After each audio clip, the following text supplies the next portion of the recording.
Sejam bem-vindos a mais um episódio do nosso Arredcast, o podcast que acontece aqui nos estúdios do Arred Coworking. Nesse momento, inclusive, numa edição especial, eleições, nós aqui no Arredcast que temos sempre convidados de todas as áreas de empreendedorismo, de comércio, de produtos, de serviços, mas especialmente nessa época, no ano eleitoral, nós temos também nosso produto específico, que são os podcasts para convidarmos os nossos candidatos da nossa região que disputarão as eleições nesse ano de 2022. E sempre comigo aqui, minha parceira, Thaís Duarte, para batermos um papo. É isso aí. Estou animada com esses papos políticos, porque entendo que o Arred tem uma função social importante e cada vez mais a gente precisa abrir o diálogo, né? Trazer os candidatos que representam aqui a nossa região e demonstrar aí quais são as bandeiras, os posicionamentos, as expectativas. Então, bem-vindo, Calixto, que vai estar conosco hoje conversando aqui nos estúdios do Arred Coworking. Boa tarde, agradecer a oportunidade, né, de estar com vocês aqui. A Thaís eu fiquei conhecendo agora, o Moisés já é conhecido aí há algum tempo. O menor de idade também conhecemos agora. Muito bem. Porque nos bastidores a gente conhece uma turma também que estão por trás dos microfones e das câmeras fazendo o nosso podcast acontecer. Calixto, seja muito bem-vindo. Obrigado aí pela oportunidade. É sempre bom, como a Thaís falou, a gente, além de discutir tantos outros temas, assuntos que sejam de utilidade pública, o assunto político, ele é interessante, ele diverge opiniões, mas nós sabemos que, independentemente da relação que a pessoa tenha com política, todo mundo está envolvido com política. Né? Seja de forma partidária, seja como um ativista político, ou seja como um cidadão, né, que utiliza da política o tempo todo, desde quando nasce, né, desde que nasce até quando morre, a política está envolvida na vida das pessoas.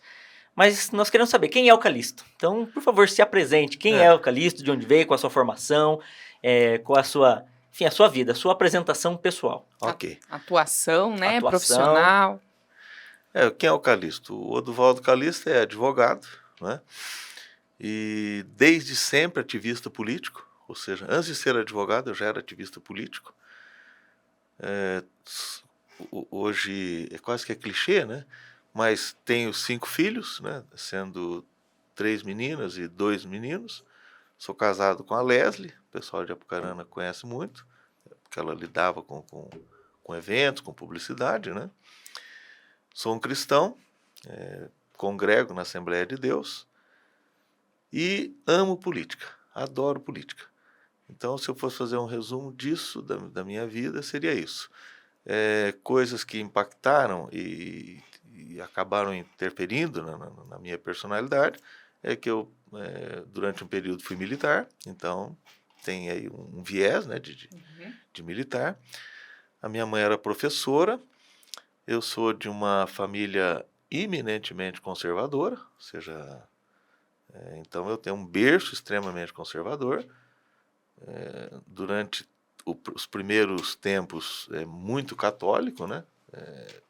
Efetivo mesmo, não aquele católico que não vai à igreja, e isso impactou um pouco a minha vida. E depois eu li muito, ou seja, eu gosto de leitura. Hoje até facilita, porque você entra no Google, você lê qualquer livro, você lê qualquer pensador. O acesso é muito mais fácil. O acesso é muito mais fácil. Então, a leitura também, ela foi assim muito decisiva na formação da minha personalidade, do meu caráter, aí sim, oriunda da minha mãe, que era professora. Então, ou seja, filho de professor, não leu, lá atrás não tinha essas questões de politicamente correto, ela batia mesmo, né? Então, ou lia, não era mais gostoso ler. Então, você acaba achando... Doía bem mesmo? Eu vou ler porque é mais legal. Tá, mas antes, interessante, o Oduvaldo Calixto, natural de... Na realidade, hoje eu teria nascido em Arapongas, tá? Porque a legislação mudou. Nós morávamos, quando eu estava para nascer, né? Nós morávamos em uma fazenda, Fazenda Santa Lúcia, em Arapongas, que era do seu José Giocondo, na época. E quando para eu nascer, a minha mãe foi para casa dos avós, né? Ou seja, não havia essa rede de hospitais como tem hoje. Então, os meus avós moravam em Londrina. Então, eu nasci em Londrina. Então, na minha certidão de nascimento, consta Londrina. Mas eu morei 40 dias em Londrina, naquele patrimônio chamado ali Limoeiro. Hoje é até bem famoso, porque tem muitos restaurantes, muita atividade lá. E fiquei lá 40 dias, passado a quarentena ali, de grávida, né? Aí retornamos para a fazenda e depois os meus pais se mudaram para a cidade. Interessante. Bom, antes da gente falar com o Calixto, candidato a deputado federal... Quando eu falo mudança da fazenda para a cidade, não é que o meu pai era dono da fazenda. O meu pai era retireiro e a mãe era professora, só que naquela época as escolas primárias, elas eram nas fazendas, ou seja, as plantações de café, havia uma forte demanda, então a escola, ela dava aula em uma escola que era em uma fazenda, na área rural. Interessante. Mas é isso, antes de a gente falar do Calixto, candidato a deputado federal, nós temos o Calixto, como foi falado, pai de 5 filhos, casado, né, foi militar, enfim, um ativista político, mas antes dessa atividade política, dessa paixão, tem o Calixto também advogado. Isso. Né? Você comentou que lia muito, né, até por força da família, a mãe professora. E depois por força da profissão. Depois por da profissão, mas a escolha da profissão, né, antes até a gente sabe da relação do direito com a política, mas por que advogado? Por que da escolha? Você está quantos anos já na advocacia? 37. 37. Então, 37 anos atrás, escolher a advocacia, né, fora os 4 anos de formação, então qual foi o motivo? Qual foi a inspiração? A minha mulher não gosta que conte história. Né? Mas vocês convidaram Mas todo mundo tem uma história. O Forrest Gump para a entrevista. Né? O que aconteceu? Os meus pais, meus avós, meus pais, tios, porque naquela época morava todo mundo junto. É diferente de hoje. Então, meu pai casou, foi morar na casa do meu avô. Meu tio casou, ficou morando na casa do meu avô. Então, a casa do meu avô era uma casa enorme e os filhos casavam. Morava todo mundo junto. Não tinha esse negócio de... Casou, sai. Casou, sai. Não. Então, naquela época, quando eu... No colegial, no terceiro ano do colegial, eu trabalhava na construção civil. Então, meu avô era pedreiro, o tio carpinteiro, meu pai pintor. Então, ou seja, nós trabalhávamos em obras, né? Construindo casas. Então, eu queria ser engenheiro civil. Então, eu trabalhava na construção civil. O cenário estava inserido. Lógico que a nossa família era humilde, eu até teria alguma dificuldade em relação ao curso que eu pretendia, que era engenharia civil. O que aconteceu? Eu fui para Curitiba e para ficar lá o período... eu tinha algumas dificuldades, e no domingo a minha madrinha morava em Curitiba. Então, como não tinha almoço e janta na CEL no domingo, eu ia para a casa dela, jogava baralho, almoçava, jantava, né? Já estava tranquilo. E ela gostava de jogar baralho, então unia o útil ao agradável. E ela queria que eu fosse fazer direito. Na realidade, eu não tinha muita noção do que era ser advogado, o que é o direito. Como é ser advogado? E ela ficava martelando na minha cabeça. E eu fui para lá para fazer o cursinho e fazer engenharia civil. Então, eu fiz o vestibular para engenharia civil na Federal, em Curitiba, e por imposição dela, que virou quase uma imposição, só que eu gostava demais dela. Então, assim, era uma pessoa assim que eu... Tinha uma estima muito grande. Eu tinha uma estima muito grande por ela, por tudo que ela representou na minha vida. Era uma madrinha, assim, madrinha mesmo, né? Não era aquela madrinha... uma madrinha efetiva, tá? Então eu gostava demais dela e do meu padrinho, né, que é o Nelson Ei e a dona Leonie Ei. Então isso aí foi martelando na minha cabeça. Bom, eu passei nos 2 vestibulares, tanto no direito na Católica quanto em engenharia. No curso de engenharia, eu fui na Universidade Católica, na Caixa Econômica Federal, e eles me deram 2 envelopes. Então, um envelope eu preenchi todo ali, coloquei toda a documentação, para eu ter uma ajuda em dinheiro. Então, a Caixa Econômica me daria uma ajuda em dinheiro e eu faria o curso de engenharia civil porque não era pago, era gratuito. Mas era um curso o dia todo, então você não tinha como trabalhar. Sim. E na Católica era o curso de direito noturno.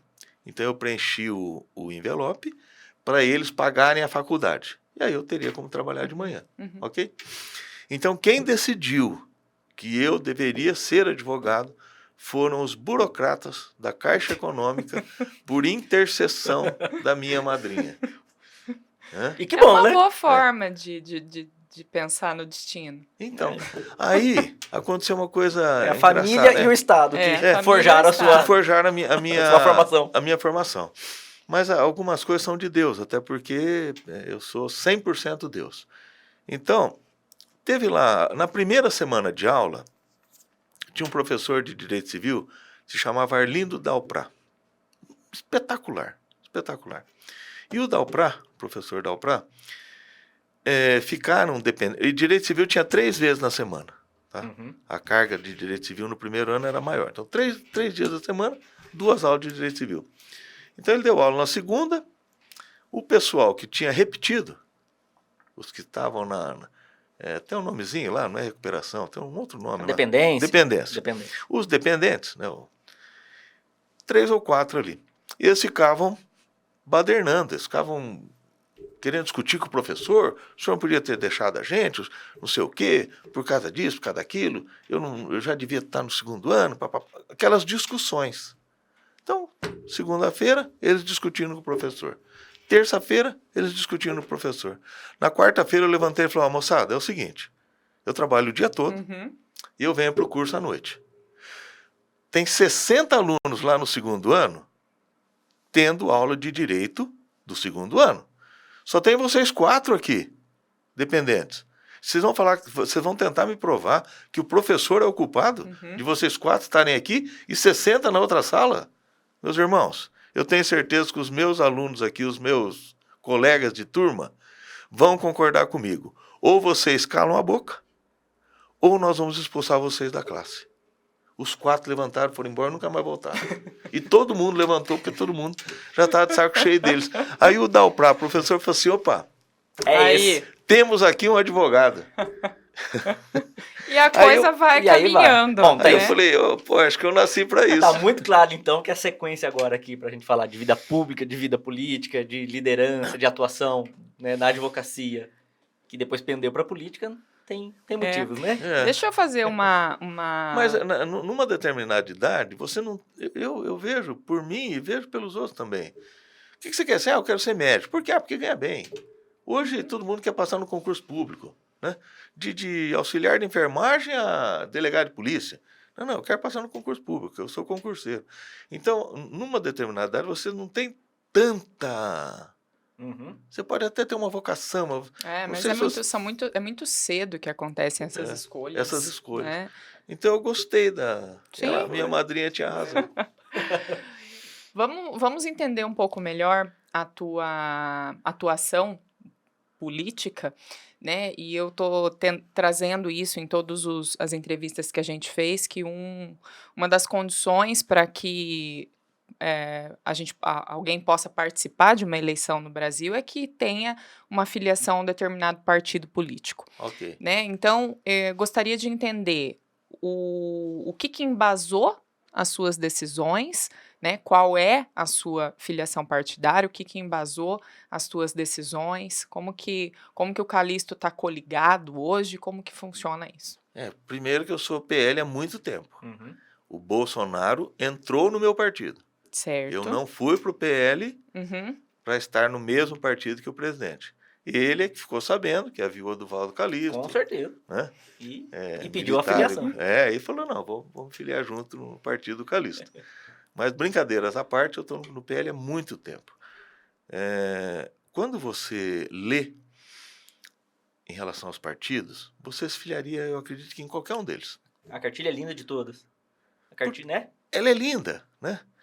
Algumas situações do ponto de vista de ideológico, mas elas são assim tão abrandadas, tão que, nossa, se você lê do PSOL até o União Brasil, você fala, puxa, que legal, né? Achei o partido também. Mas o PL, lá atrás, ele já tinha uma conformação e em Arapongas, as pessoas com as quais eu me identificava eram do PL. Então, por exemplo, o Dr. Colombino Graçano era PL, o Toninho Graçano, PL. Você pega o Jaime Canet, você pega outros expoentes que eram afinados com o PL. Então, isso me acabou levando para o PL lá atrás. Interessante. E dentro não só, né, do PL, dessa linha política que você segue, você já disputou outras eleições. Já disputei. Né? Nós conhecemos já do Calixto polêmicas na política, situações efervescentes do Calixto. Quais foram as eleições que o Calixto já disputou e como foram essas experiências? Eu disputei várias eleições, várias. Consegue listar pra gente? Quando eu coloco dessa forma, e eu preciso que o eleitor também não fale, poxa, mas ele disputou várias eleições, perdeu, e por que eu vou votar nele agora? Né? Imagine que o maior presidente da história americana disputou várias eleições, perdeu todas e foi hoje, reconhecidamente, é o presidente mais lembrado do mundo a nível de Estados Unidos. É uma pessoa que perdeu várias eleições e só ganhou a eleição para presidente da República. Então, tenham isso em mente, né, quando for pensar no meu nome, porque as eleições que eu disputei, eu só consegui me eleger vereador uma vez. Eu disputei eleição para prefeito em 92. De Arapongas. De Arapongas. Depois eu disputei eleição para deputado estadual em 94. Fiz uma votação muito boa, mas aí tem a questão do coeficiente eleitoral. Depois eu disputei 3 eleições para vereador. Uma eu ganhei, 2 perdi, mas sempre com uma boa votação. Ou seja, em todas as eleições para vereador que eu disputei, sempre eu tive uma votação muito maior do que o vereador... Que acabou acessando a cadeira. Então, por exemplo, teve eleição que eu tive 900 e poucos votos e alguém se tornou vereador com 400 e pouco. Então, eu tive o dobro de votos de uma pessoa que se tornou vereadora. Mas você é burro? Mas você não sabia disso? Você é advogado? Por que você fez isso? Aí tem uma tônica em relação ao meu caráter. Eu sou companheiro e eu sou de partido. Eu defendo o sistema partidário porque é o melhor que existe. Não existe outro melhor do que esse sistema. Então, nesse sistema partidário, ele tem que haver companheiros. Por isso que eu estou no PL. Tá? Eu não posso agora falar assim, olha, vai ter eleição eu quero ser candidato a deputado federal. Aí eu vou lá, olho quem são os grupos de candidatos e falo assim, puxa vida, no PL eu não vou me eleger. Aqui eu tenho mais chance. Eu vou me filiar no PDT, eu vou me filiar no PSOL, vou me filiar no PT, no PMDB. Não. Isso aí não é para mim. Eu digo para as pessoas, e principalmente, eu digo para as pessoas isso há 30 anos,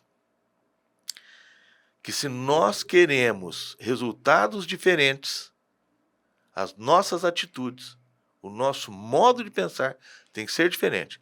A nossa linguagem tem que ser diferente, os nossos atos têm que ser diferentes para gerar fatos diferentes. Se eu fizer igual a todo mundo, talvez eu tivesse sido eleito. É que a coerência é o que você tem buscado. Não, a coerência é a minha vida. Então... A minha vida é uma vida de coerência. E às vezes por conta disso, o resultado, a consequência seja outra, a não ser, de repente, uma eleição em um determinado momento. Mas segue o seu padrão de... Então, mas se eu mudar... Deixa de ser o Calixto. Esses caras que a gente critica terão me vencido. Certo. Então, por mais que eles tenham sido eleitos e da forma que se elegeram, eles não me venceram, porque eu acreditei na minha coerência. E muitos deles que se elegeram sem coerência, sem princípios, sem base, sem fundamento, depois eu advoguei para eles. Eu advoguei para André Vargas, eu advoguei para Alcides, eu advoguei para um monte de gente. Interessante. Vou fazer uma pergunta aqui, que até então tá um papo muito tranquilo, né? Muito eloquente, mas vamos perguntar algumas questões aí que realmente a gente precisa entender. Certo. Então, o porquê da decisão de buscar uma eleição para deputado federal nesse momento e no que o Calixto difere tanto assim de todas as outras opções que o eleitor tem para esse cargo? Eu diria que da seguinte forma. Eu até estou usando um jargão ali, né? Eu fico só olhando para ela para ver se o semblante dela modifica. Né? O que eu estou usando como jargão? Eu digo o seguinte, ô Moisés, o que é mais importante para você? Muito embora eu não sei se você tem uma filha. Não tem. Não tem, mas você tem uma sobrinha? Tem uma sobrinha. Tem uma sobrinha.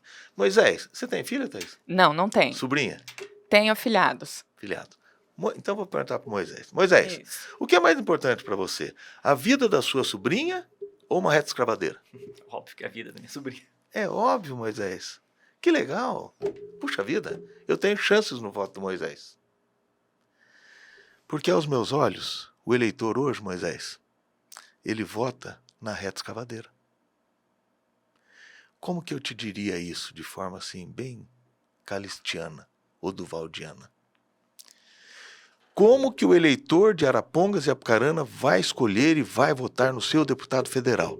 E eu te respondo. Eu vou votar no Joaquim, porque o Joaquim trouxe uma retroescavadeira para Apucarana, ele trouxe uma ambulância para Arapongas, ele trouxe um trator para Sabáudia. Olha que interessante. Isso é importante? Claro que é. Claro que é, não tenho dúvida. Se você for deputado federal, você vai trazer também? Vou. Mas não foi essa a pergunta que eu te fiz, Moisés. E não foi essa a resposta que você me deu. A pergunta que eu te fiz, o que era mais importante? Se era a vida da sua sobrinha. Então agora eu vou te falar uma coisa.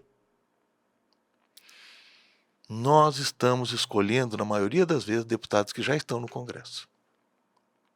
Porque o brasileiro também é muito monarquista. Ele gosta de votar no filho de alguém, no neto de alguém. Né? Olha que lindo, dentes bonitos. O pai dele já foi deputado federal. Político de carreira. Isso, o avô dele foi governador de estado. Olha que bacana. Mas existe um projeto de lei, Moisés, lá no Congresso Nacional, que fala sobre violência contra a mulher. Que fala de violência contra a minha filha, que eu tenho 3, contra as tuas sobrinhas e as tuas afilhadas. E esse projeto de lei está parado numa comissão há mais de 2 anos, sem nenhum movimento. Mas espera aí. Por que quando nós vamos escolher o deputado, nós escolhemos aquele que trouxe um benefício direto, secular, e que eu possa fotografar para Apucarana? Será que esse candidato que nós vamos votar, ou essa candidata que já está lá no Congresso, que é filha de alguém, ou filho de alguém, ou neto de alguém, ou filho de alguém, qual é a opinião dela sobre isso? Por que ela nunca movimentou esse PL da violência contra a mulher? Por que os preços do combustível têm essa zorra no Brasil? O que teu deputado pensa sobre o preço do combustível? Eu só vejo o Bolsonaro falando sobre o preço de gasolina. Eu não vejo os nossos deputados federais, nenhum deles, falando sobre, olha, eu tenho um projeto parado lá na Comissão de Tecnologia, de Ciência e Tecnologia, e nós precisamos movimentar esse projeto porque ele envolve violência contra a mulher. Não. Prefeito, aqui é o nosso amigo, né, o Júnior, aqui em Apucarana, lá em Arapongas do Sérgio. Ô prefeitão, tô te mandando uma retroescavadeira, reúne o teu pessoal aí, que no sábado eu tô aí, vamos fazer um filme, depois a gente vai lá, comemora, fazemos um churrasco e pronto. Isso aí não é deputado, meu amigo. Isso é despachante. Mas você vai ser despachante lá, Calixto? Eu vou. Mas eu quero foco nas questões nacionais, que são extremamente relevantes. Violência contra a mulher é um tema extremamente relevante. O preço dos combustíveis. Por exemplo, hoje, o que o teu deputado pensa sobre Petrobras? Ele é a favor da estatização, privatização ou economia mista? Eu sou contra a economia mista. Totalmente contra. A economia mista gera o que nós estamos vivendo hoje. Os acionistas querem lucro, o governo quer fazer uma política, o governo quer fazer política com a Petrobras, de preço. Poxa, ele precisa baixar o preço. O frete não pode continuar na forma que está. Mas o acionista não deixa. E tem uma assembleia. Tá, e o teu deputado pensa o quê? Os nossos atuais deputados deixaram chegar nesse ponto. Não tem como conviver com isso. Existem os países nórdicos que têm a maior petroleira do mundo, que é a Equinor, que dá lucro exorbitante, que está comprando a Petrobras, que é estatal. Nossa, nunca ninguém tinha me falado que a maior petroleira do mundo era estatal. Pois é, né? Seu deputado só estava preocupado com o retroescavadeira. Seu deputado estava preocupado em gravar para sair na Globo.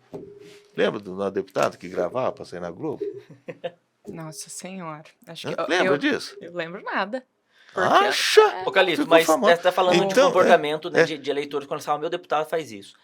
Então, Você acha que a maioria dos eleitores lembra em quem votou em 2018?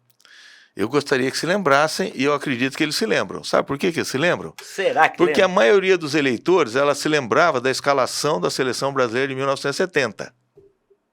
Mas não sabia um nome sequer de um ministro do STF. E eu estou vivendo, graças a Deus, Deus está permitindo que eu viva um momento que a maioria dos eleitores sabe o nome completo dos 11 ministros do STF. E não sabe o nome dos 11 jogadores da seleção. Ela sabe que o técnico é o Tite, o goleiro, eu acho que é aquele do Palmeiras, ela sabe que o Neymar deve jogar, ela não sabe o nome dos 11 jogadores, mas ela sabe o nome dos 11 ministros do STF. Então isso é uma mudança. Mas eu ainda acho que a gente tem conversado sobre isso. Talvez a gente lembre mais para executivo. Os cargos executivos a gente tende a lembrar mais. O Bolsonaro quebrou esse paradigma. Mas eu não lembro para quem eu votei para deputado federal. Acha? Não faço a menor ideia. Não tenho vergonha de falar. Não lembro. Não lembro. Por isso que eu perguntei. Não lembro. Eu não faço ideia de quem eu votei para deputado federal. Eu vejo, pra quem eu sei atua para na quem eu política, votei, para presidente, para governador, para prefeito de Apucarana, para vereador de Apucarana. Agora, eu não lembro para quem eu votei nem para deputado estadual, nem para federal. Por isso que eu tô perguntando. Nem para senador. Talvez pra gente nem para senador. que esteja não mais faço ideia. envolvido, tem um viés. E eu não sou uma pessoa, vamos dizer assim, pouco esclarecida, né? Mais alienada. Né? Exato, mas realmente os cargos do legislativo... O que é ser alienado, hein? Não, eu tô dizendo assim, né? Você falar, uma pessoa que tem cabresto eleitoral nela, alguém induziu o voto... Não, simplesmente, eu tenho discutido muito isso. Sabe por que o Bolsonaro acordou isso aí? O Bolsonaro que está acordando essa situação. Porque o Bolsonaro está mostrando para o brasileiro que algumas questões que ele queria resolver, ele não consegue em função do Congresso Nacional. Então, hoje, você vê uma preocupação muito maior do eleitor em razão de quem eu vou votar para deputado federal. Eu vou votar no cara que trouxe reta escavadeira, no famosinho aí, ou eu vou votar em um candidato que efetivamente ajude e discuta as grandes questões nacionais e seja suporte para o Poder Executivo. Hoje ele está pensando mais nisso, porque ele está vendo que o presidente pode ter até ser o dono da caneta. No caso do Bolsonaro, ele tem lá a bique dele, mas a tinta é do Congresso. Até porque por 28 anos ele esteve no Congresso e isso não é novidade para ele. Né? Isso. Então ele sabe que a tinta é lá. Não disputou uma eleição nas cegas. Não.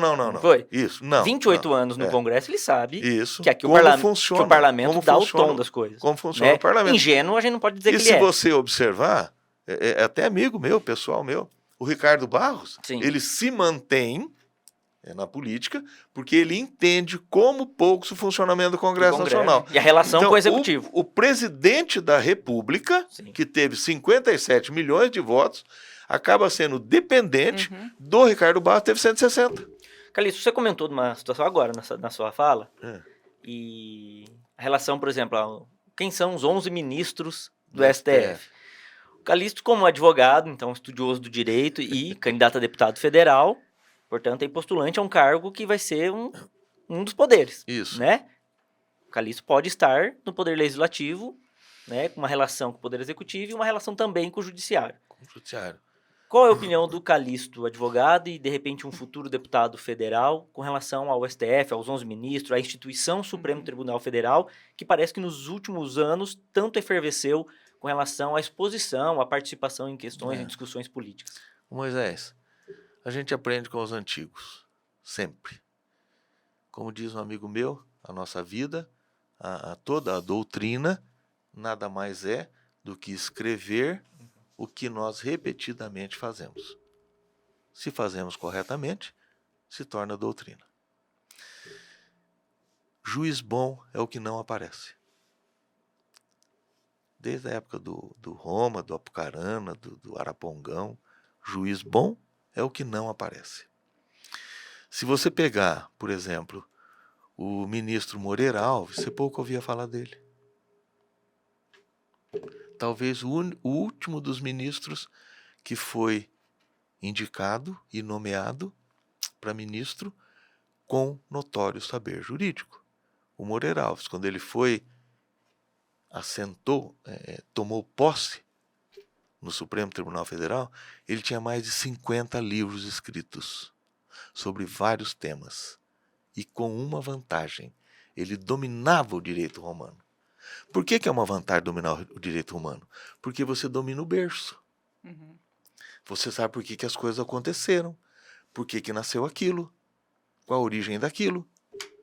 Até ontem, os advogados bons, tidos como os bons, eles, nas suas petições, usavam, no mínimo, 8 ou 10 expressões latinas, oriundas do direito romano.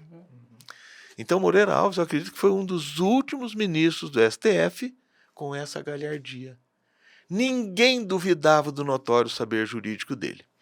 Aí agora eu vou fazer o advogado diabo, para não falar que eu sou, você é bolsonarista? Tá bom. Mendonça. Antes dele ter um cargo no governo do Bolsonaro, alguém conhecia ele e sabia dele, ele ter notório saber jurídico? Não. Nem sabia nem que ele era pastor. Vou falar dos meus, tá? Vou falar dos meus. Cássio Tubaína. Olha, ele se tornou um apelido. Porque o Bolsonaro falou assim, tomei uma tubaína com ele e achei que ele é um cara bom. Vou nomear.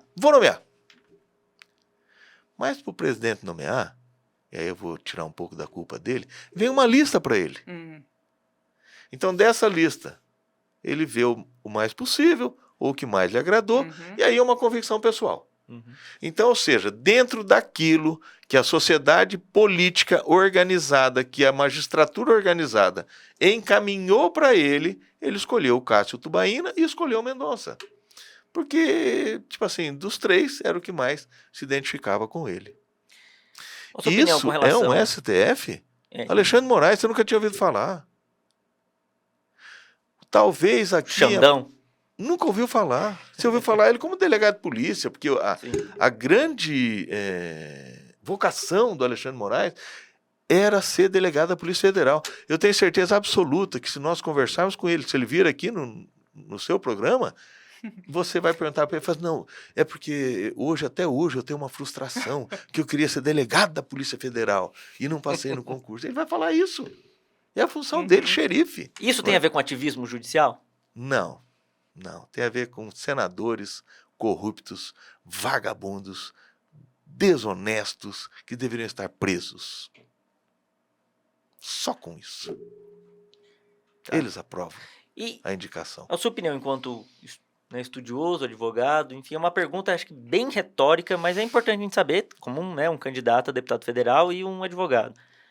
Essa prática da indicação para os ministros do Supremo vir do presidente da República. Com relação depois, são eles que vão julgar possíveis crimes dos presidentes da República e sempre vai ficar aquela, né? No mandato passado eu indiquei tantos, então de repente eu tenho hoje uma maioria para uma possível defesa, num possível pedido de qualquer tipo de crime. Eu alteraria? É isso que você ia perguntar? Qual é a sua opinião sobre isso? Porque muito se discute sobre isso, né? Desde os mais leigos aos mais estudiosos, se fala sobre as indicações, o tempo que eles ficam. Eu não mudaria duas coisas. A indicação do presidente, eu não mudaria. E não mudaria a ratificação, porque efetivamente quem nomeia é o Senado. É o Senado. Eu não mudaria. Essas duas situações não... Mas você acabou de falar que são senadores pilantras que acabam... Mas o senador pilantra, por mais sacanha, por mais tacanha, por mais rabo preso que ele seja com o STF, ele só recusa ou aprova o nome que vai para ele. Sim, tá? Existe muito uma restrita, triagem. Está muito restrita a função dele. O que nós temos que alterar são duas coisas. Primeiro, a triagem, a forma como é feita a triagem, que, por exemplo, no nosso Tribunal de Justiça do Estado do Paraná, poucas vezes ou raras vezes você vai ver tanta crítica a um desembargador. Se você pegar, nós já tivemos 500 desembargadores, e você vai ter 2 ou 3 nomes que não representaram com dignidade o tribunal. Você quer ver um detalhe? Você sabia que a esposa do Fachin é desembargador do Tribunal de Justiça do Estado do Paraná? Ah, é? Sabe por que você não sabia? Porque ela é uma baita de uma julgadora. É uma desembargadora espetacular. E não aparece. Ela é espetacular. Ela é linda, de tão bacana do ponto de vista jurídico. Ela é esposa do Fachin. mas ela não aparece. Ela julga, ela trabalha. Faz o trabalho que tem que ser feito. Ela não se envolve em polêmica, ela dá as decisões dela. Decisões precisas. Decisões que o advogado fala, puxa vida, eu vou recorrer para o STJ, mas, olha, eu gostei da decisão. Se eu estivesse do outro lado, eu estaria aplaudindo. É coerente, Tá aí o né? Fachin. E aí? E aí? O que dizer do Fachin? Além de ser esposo dela, qual era o outro notável? Hã? Então esse é o problema. Nós temos hoje dois problemas. Na ponta final, a banca examinadora. Nós temos que trocar a banca examinadora. E no início, a triagem. Foi o termo que você falou. Então, vamos usar a mesma triagem que é feita no Tribunal de Justiça do Paraná, que já deu certo. Critério para indicação? Não.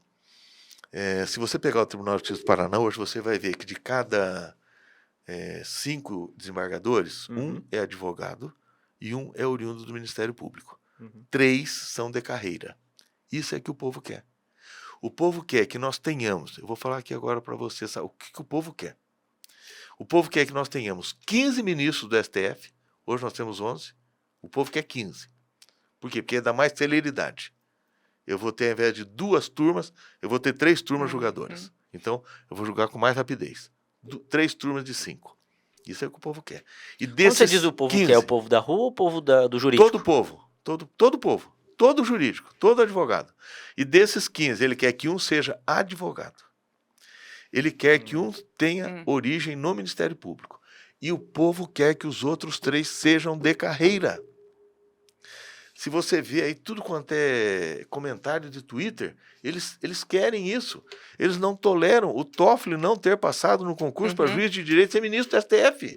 Isso a gente que é leigo e não está no meio, ouve. Né? E você sabia que não precisa ser advogado e nem formado para ser ministro do STF? Sim. Loucura! Loucura total. Não é? Calixto, deixa eu te fazer uma outra pergunta, até para a gente poder depois entrar na tua base mesmo de campanha, para poder entender as linhas que você vem defendendo, mas é uma questão até que é uma curiosidade. Falando ainda, né, dessa participação tão forte dos agentes judiciários nas eleições, que não era tão, pelo menos, não era tão comum. Eu não me lembro de tão forte isso. Talvez até fosse, mas na minha lembrança, já viu que a minha lembrança não é muito boa, né? A minha memória não é muito boa. Então, eu acho que ela está com a memória para deputado federal escura. Pós-Covid. Pode ser Beto Preto. Pós-Covid. É o pós-Covid. O Covid fez um estrago aqui. Escureceu a memória. Fez um estrago. Pode ser Beto Preto. De repente. Acho que não. Como que você enxerga especificamente 2 atores, né, desses poderes que são o ex-juiz Sérgio Moro e o ex-procurador, o Deltan, né, participando dessa eleição e, inclusive, com pedidos de impugnação dessas candidaturas? Qual que é a sua leitura desse cenário? A minha leitura desse cenário isso aí a gente aprende. Bom, eu aprendi com a minha mãe, com a minha avó, com meu avô, com meu pai. Eu não me lembro, eu não sei se eu aprendi na escola, mas acho que aprendi também. Devo ter levado não devo ter levado reguada, mas devo ter aprendido. Existe uma teoria que chama teoria da insignificância no direito. Então, ou seja, pequenos furtos, mas muito pequenos mesmos, eles são retirados de pauta, eles são excluídos, ignorados pela teoria da insignificância. Mas com a minha mãe, com meu pai, com meus avós, uma vez eu cheguei em casa com uma borracha bonita, cara, que é diferente de hoje, né? Hoje todo mundo tem uma borracha. Naquela época não. Naquela época os pobres tinham aquela borrachinha branca, quadradinha, com a fotinha do Paraná. Isso. Que você ganhava no colégio. E o rico tinha aquelas borrachonas azul e vermelha. Isso, que apagava caneta. Apagava, nossa senhora, oh meu Deus do céu.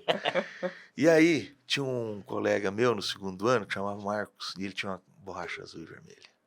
E o Calixtinho não tinha. E eu tinha a branquinha da caixa. Da chalinho. Aí, nós começamos a falar sobre inglês, né? Aí eu falei assim para ele, black é preto, white é branco. Ele falou, black, branco, Black e branco.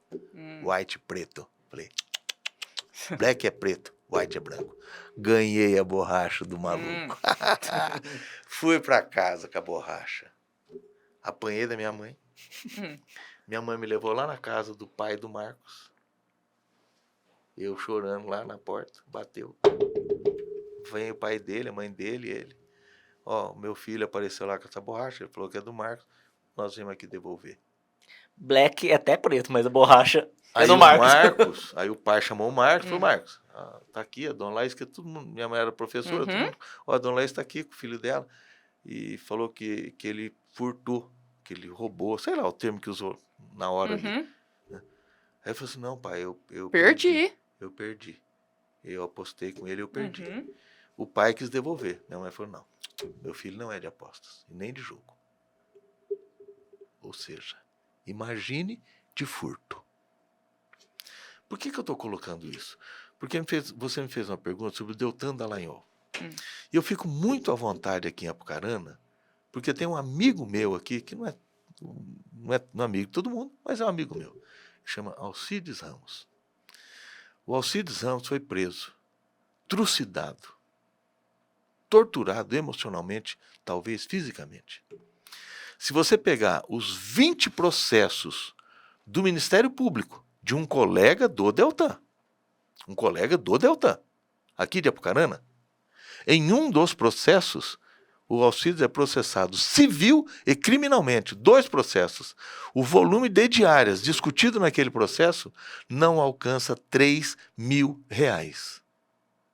O Alcides ficou 90 dias preso.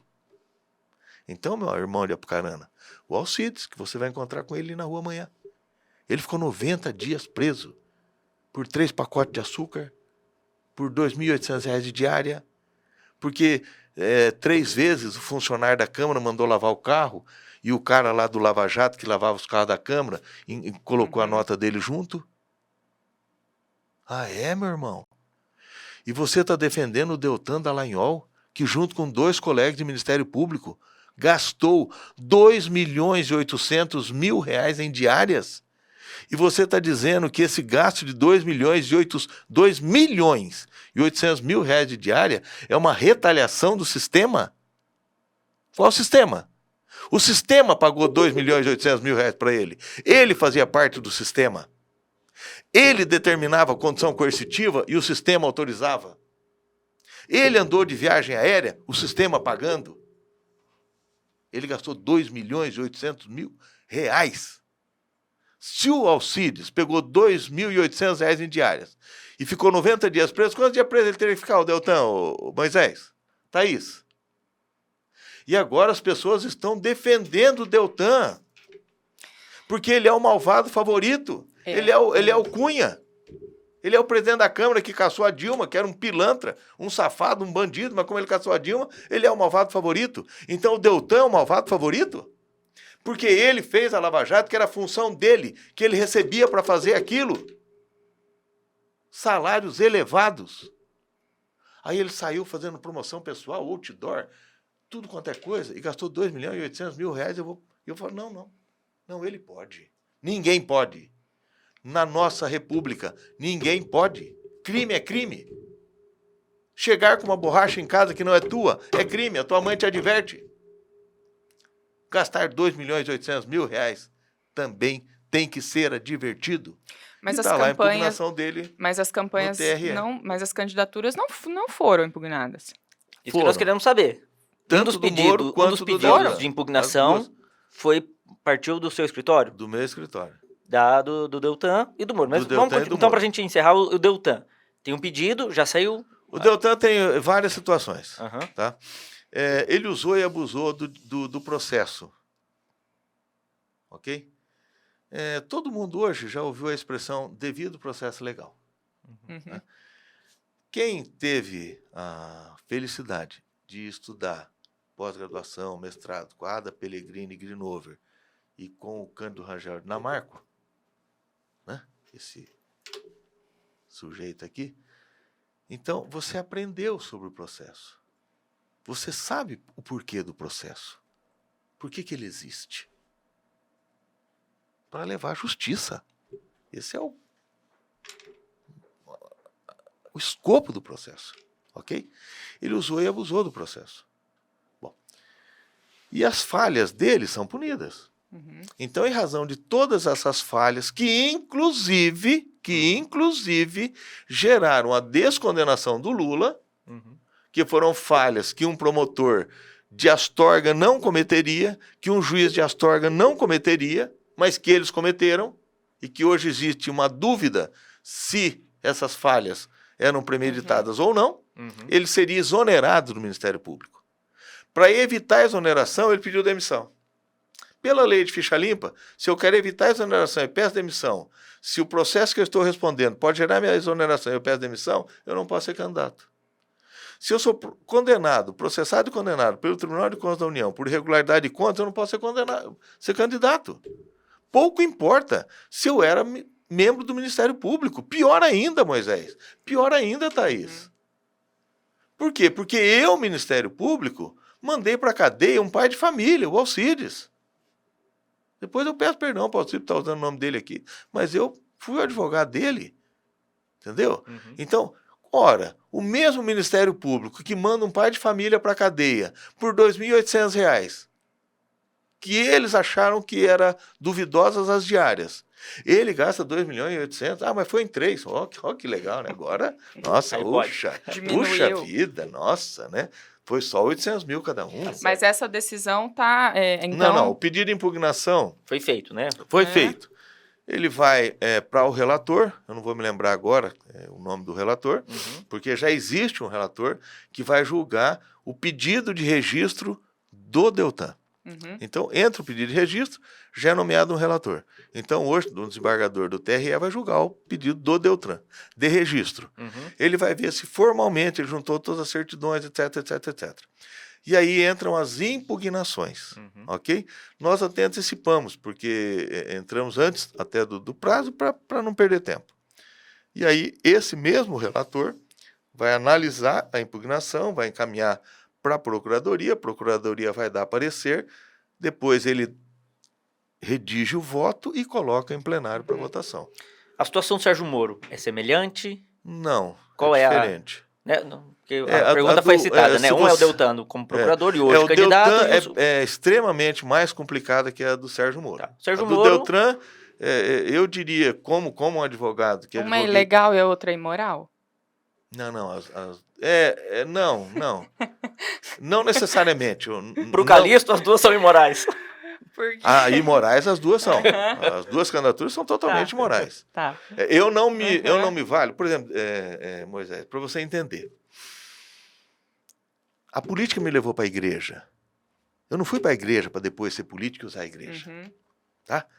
Então, por exemplo, eu posso ir para a igreja e depois eu usar uma instituição. Então, eu me elegi deputado, eu vou ajudar a Santa Casa de Apucarana. Não eu me tornar provedor da Santa Casa para falar assim, olha aqui, ó, eu fui provedor da Santa Casa e agora eu quero ser deputado. Sim. Ah, você foi provedor com o teu dinheiro? Ou você saiu fazendo catação do dinheiro de todo mundo? Ou você usou o dinheiro do SUS? Ou você usou o dinheiro de emenda parlamentar? O que você fez lá? Você fez uma obrigação sua enquanto cidadão, enquanto membro da comunidade de Apucarana, de Arapongas, e foi lá o provedor. Imorais as duas são. Do ponto de vista legal, por que a do Deltan é mais complicada? Porque, do ponto de vista da lei, qualquer leigo que ler o artigo de lei e ver... Bom, para eu ser candidato a deputado federal, eu não posso ter condenação no Tribunal de Contas por irregularidade de contas. Ah, está aqui. 6490, inciso 5, tá aqui. Certo? Estanque. É igual de uma candidata não tão importante assim, que nós impugnamos a candidatura dela. Por quê? Porque ela não tem a certidão de quitação eleitoral. Ela não tem a certidão de quitação eleitoral. Quando você pega, salvo engano, eu acredito que é o artigo 11, ele elenca lá os documentos essenciais, ele coloca certidão de quitação eleitoral. Ora, se o documento é essencial, se eu não tenho... Não tem, não entra. Então, não tem como o relator, sabe, ele inventar, ele querer, tá? Tem ou não tem? Não tem. É checklist. Então, no caso do Deltan, é um checklist. Tem a certidão do Tribunal de Contas? Foi condenado? Foi. Está nos autos? Tá. Inelegível. Pediu demissão para se safar de uma exoneração? Pediu. Inelegível. Nós estamos ainda colocando a questão da probidade.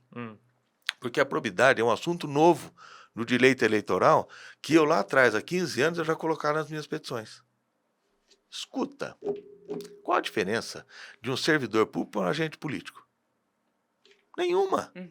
Você vai lá na prefeitura, o comissionado e o servidor, eles têm que ter a mesma, no mínimo, uma questão de equidade, de equiparação em relação a determinadas questões constitucionais. Ora, se eu não posso ser servidor público por não ser probo, como é que eu posso ser deputado não sendo probo?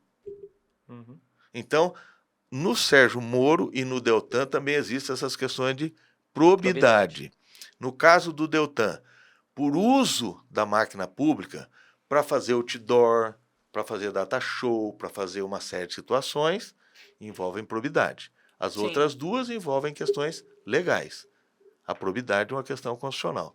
No caso do Sérgio Moro, tem muito de probidade, de constitucional, e só uma questão que é do ponto de vista legal, que aí é um emaranhado de situações, tem uma decisão em São Paulo que os juízes terão que analisar com muito mais profundidade.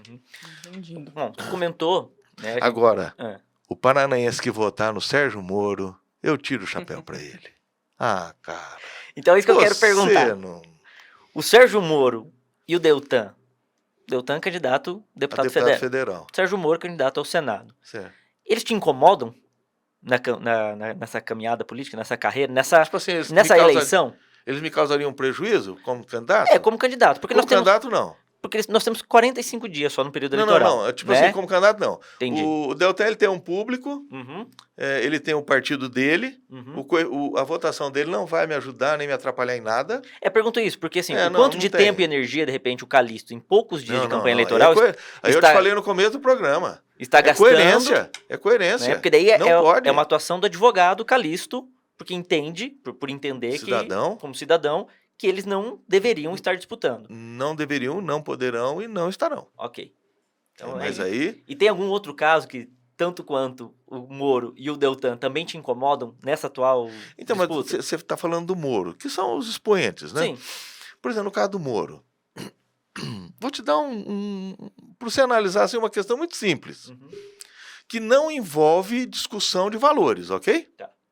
Valor que eu estou falando é número mesmo. O Sérgio Moro, ele reconhece, ele concorda que ele recebeu 3,5 milhões para prestar assessoria para uma empresa americana, ok? Todo mundo concorda?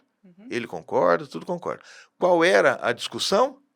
Que ele não poderia ter recebido, porque o dinheiro, a fonte pagadora é a Odebrecht, ou seja, a fonte pagadora, Odebrecht, contratou essa empresa e essa empresa terceirizou e contratou o Sérgio Moro.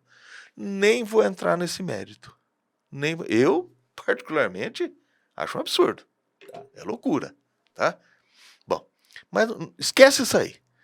Limpo, bonito, ele prestou serviço, era relevante, que aliás ninguém nunca viu o serviço que ele prestou, mas ele prestou, tá lá, tudo bonito. Os 3,5 milhões são limpos. Ótimo. Que legal. Ok. Aí ele vai no TRE e declara os bens dele. Há um ano, ele ganhou 3,5 milhões de honorários. Limpinho. Só para pensar e digitar. 3,5 milhões. Aí ele declara no TRE que o patrimônio dele é de 1,59 milhões. Desse 1,59, 1 milhão e 100 é de um apartamento que ele já possuía antes da assessoria. Bom, então... A conta não está batendo. Não fecha. Ele só tem 490 mil de investimentos no exterior. Olha que legal, né? O pessoal brasileiro quer defender o Paraná, quer defender o Brasil, mas o investimento dele é no exterior. Moisés, eu teria que ser muito ingênuo para acreditar nisso. Aí eu te falo uma outra coisa. Então vamos supor que isso aí tudo está certo. Que ele ganhou os 3,5 milhões, que ele não comprou um apartamento, não comprou um carro, não comprou um apartamento, não comprou nada. Ele falou, quer saber? Eu vou gastar em corrida de cavalo, eu vou sair por aí, bordejar e vou torrar esse dinheiro. É meu. O Bolsonaro não fala isso? Auxílio moradia é meu, gasto como eu quiser. O Moro chega e fala, não, peraí, meu irmão. Ô, Calixto, vá te criar, rapaz. Você tá com inveja. Eu ganhei meus 3,5 milhões, eu torrei E eu investi 500, 3 milhões eu torrei. Ah, é, meu irmão? E você quer que eu vote você para senador? Você, perdulário, quer que eu coloque você no Senado para cuidar das contas do governo? Que é uma das funções básicas do senador? Fiscalizar as contas do governo? Um perdulário? Um cara que sumiu com 3 milhões de reais? Do nada, desapareceu? São as incoerências que a Ele gente... merece o teu voto? Agora, você, paranaense, o cara se muda para São Paulo. O cara fala, eu não quero nem no Paraná morar. Eu quero morar em São Paulo. Advogado de São Paulo é mais chique. Os escritórios da Faria Lima são mais chiques. Eu vou ser chique. Eu vou morar em São Paulo. Aí os paulistas não te aceitam. E você volta o cão arrependido. Você Com a volta sua- com o rabo no meio das pernas e quer que eu vote em você?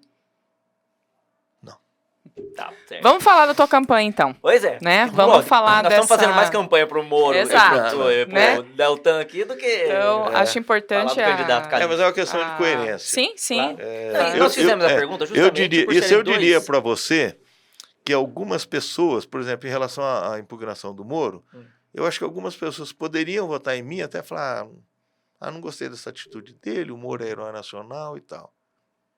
Irmão, no dia 3 de outubro eu vou estar lindo, maravilhoso com a minha família. Tá tudo bem. Em Brasília, em Curitiba, aqui em Apucarana, jantando a casa do Moisés, jantando a casa da Thaís, que agora virou amiga.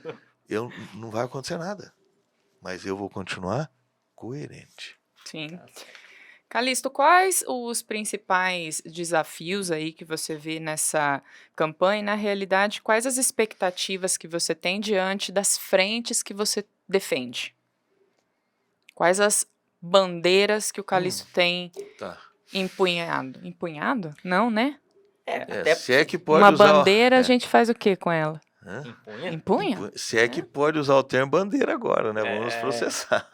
E até porque o período eleitoral agora é cada vez mais curto. Cada vez Né? mais E curto. nós temos, de alguma forma, mandar essa mensagem Eu pros diria eleitores. que são 6 semanas de campanha. Basicamente. Porque você não tem CNPJ, não pode rodar material. Aí até ficar pronto, até poder colocar na tua arte o teu CNPJ, Gastou. já foi, sobra 6 semanas. Bom, primeiro, eu já disse, agora eu vou falar de forma mais empática. Até por coerência, por princípio de vida, por uma série de coisas, eu não sei ser nada a meio pau. Ok? Nada 50%. No quartel, quando a bandeira está a meio pau, é porque morreu alguém. Então, não morreu ninguém. A minha bandeira tem que estar levantada, devidamente hasteada. Então, eu não sou nada 50%. Então, eu sou 100% cristão. 100% cristão. Amado por Deus e temente a Deus.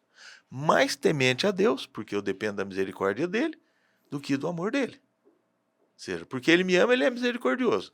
Mas eu tenho medo, eu temo Deus. Amo e temo ao mesmo tempo. Então, é uma campanha, do ponto de vista da minha formação religiosa, é uma campanha que tem muito com a Bíblia, muito com a palavra e muito com algumas verdades que nós estamos abandonando e que é hora delas renascerem. Então, isso é um tom assim, isso é que dá o tom da minha campanha. Esse é o que dá o tom da minha campanha. Então, se você começar a perguntar, eu diria para você que eu sou daquelas pessoas. Eu não acredito em teoria da conspiração porque já tive no quartel, né? Existem outras tratativas para isso. Mas eu acredito piamente que nesta eleição está muito mais em jogo as questões do ponto de vista espirituais do que as questões econômicas. Ganhe quem ganhar, a reta escavadeira vai vir para Apucarana.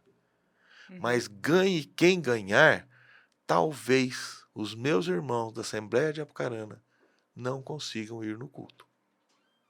Talvez o futuro governo diga assim, moçada, pode apedrejar, comecem pela Assembleia. Assisti uma entrevista de um cara lá de Arapão, não gostei, comecem pela Assembleia. Porque você tem um candidato que achou que foi uma grande injustiça caçarem um deputado de Curitiba porque ele invadiu uma igreja. Ele agrediu os fiéis que estavam na igreja. Ele agrediu a fé de todas aquelas pessoas. Você tem candidatura defendendo que em passeatas possam se brincar com dogmas religiosos. Então, essa pauta hoje, ela é muito mais importante talvez do que as questões econômicas. Muito mais. Então, por exemplo, questões ligadas ao aborto, questões ligadas a uma série de circunstâncias que estão muito mais em evidência e podem nos causar muito mais transtorno. E a principal delas, liberdade de expressão. Sabe? Eu diria, para ilustrar para você, Moisés, que o paranaense, o brasileiro, 90% deles, se ele tiver alguma dificuldade, se ele dizer, vou embora do Brasil, para onde que ele vai? Estados Unidos. Não vai para os Estados Unidos? O que é sagrado, o que é cláusula pétrea, sagrada, não muda, não pode mudar na Constituição americana? Liberdade de expressão. Tanto é que tem gente até que confunde, né? Por exemplo, os americanos penalizam o racismo, mas não penalizam a injúria racial. Porque eles não podem penalizar a liberdade de expressão. Diferente de ofensa, ok? Tá? Eu não posso... Aí eu estou te agredindo. Né? Mas eu pensar, olha, eu tenho esse posicionamento, ou eu tenho aquele posicionamento, para os americanos é sagrado. É sagrado. Você pode expor, eu não gosto de cor de rosa. Eu gosto. Eu gosto de azul. Tá? E aqui no Brasil, nós estamos ceifando a liberdade de expressão. Começa assim. Olha, você não pode fazer essa ofensa racial. Ele fala, não, realmente, ofensa racial é uma coisa bárbara. Que é isso? Não pode mesmo. Aí você tirou um pouquinho da liberdade de expressão. Ideologia de gênero, não pode. Aí você tira mais um pouquinho. Você tira mais um pouquinho. Você vai tirando. Não, meu amigo. Eduque essa sociedade. Eduque. Coloque para ela de forma clara o que é bom, como é que a gente vive em harmonia. Como é que nós vivemos em harmonia? Tendo respeito uns pelos outros. Não é fazendo apologia a nada, é tendo respeito. Então ensine respeito mais do que se ensina apologia. Mas acima de tudo, liberdade de expressão, de opinião, essa tem que ser intocada. Imagina, um deputado federal criticou um ministro, ficou preso. Com todas as prerrogativas legais e constitucionais. Então esse talvez hoje seja um dos maiores problemas. E tem o candidato que diz assim, eu vencendo as eleições vou definir o que é bom e o que é ruim na internet. Eu vou regulamentar a internet. Rapaz, e tem pessoas que militam na internet, que são operários da internet, que vivem da internet, estão defendendo o candidato. O religioso defendendo um candidato que diz assim, olha, se eu ganhar, eu vou fazer igual a Venezuela, eu vou liberar que se ataquem as igrejas. Rapaz, aí eu volto naquela história da retroescavadeira. Você vai numa igreja, você fala assim, poxa, nós somos irmãos, todo mundo aqui vai votar em mim. Aí você fala, vou falar com o pastor ou com o presbítero.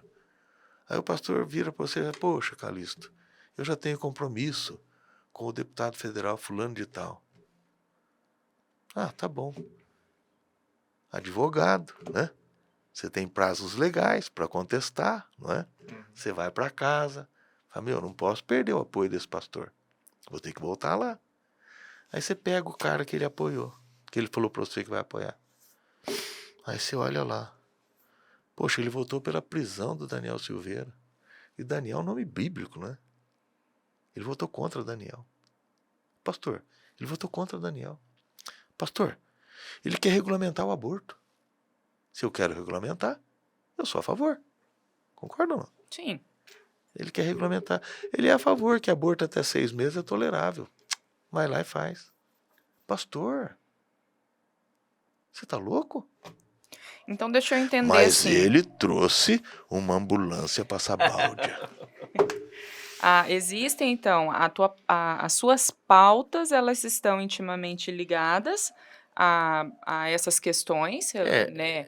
Que eu vou Tipo assim, chamar elas aqui têm de... um escopo, elas têm um norte Uhum. baseado numa Exato. Tá. Eu ia chegar aí, baseada em uma crença. Isso. O quanto que é possível eu atuar enquanto deputado federal, Totalmente. Ok, O que está certo mas na Bíblia, o que está certo no código. para você. Aí, assim, você tá numa assembleia onde lá é a tem... maioria. Lá é a Então, maioria. é aí que eu queria Aí é chegar. respeito. Lembra que eu bati na palavra respeito? Uhum. É respeito. Eu vou estar num congresso com 500 colegas que vamos ter que nos respeitar, porque são várias opiniões. Mas é várias exatamente o que a gente não E aí, vê lá dentro, né? Sim. Aí Por que isso que nós temos que mudar. É o que eu falei do Senado. Uhum. Nós temos que mudar a banca examinadora, nós temos que mudar os senadores. Eles nos envergonham hoje. Porque Né? E me ajuda como político. Porque, né, às vezes o que eu tô falando não faz Sim, mas eu sentido, entendi. tá? Porque, assim, quando a gente pergunta, né, qual é efetivamente a bandeira, qual é efetivamente a pauta, tudo bem, mas eu tem tenho uma pautas. crença, mas... tem pautas que elas são... Fica subjetivo. Que elas são mais amenas também. Tá? Então, por exemplo, quando você fala de alterar, e aí é questão da Câmara Federal e não mais do Senado, o Senado só vai validar ou não, quando você quer alterar a forma de escolha dos ministros e mandato, porque eu entendo que ministro tem que ter mandato de 8 anos. Tá? Então, ou seja, quando você vai alterar isso, já é uma questão mais de unanimidade. Os deputados antigos e os novos, eles já vêm com isso. Então, por que eles vão precisar de mim e de outros advogados, de pessoas que pelo amor de Deus, a gente tem que ter um zelo assim, senão parece que o cara foi lá achando que ele é o... Não, sou o Bambambam.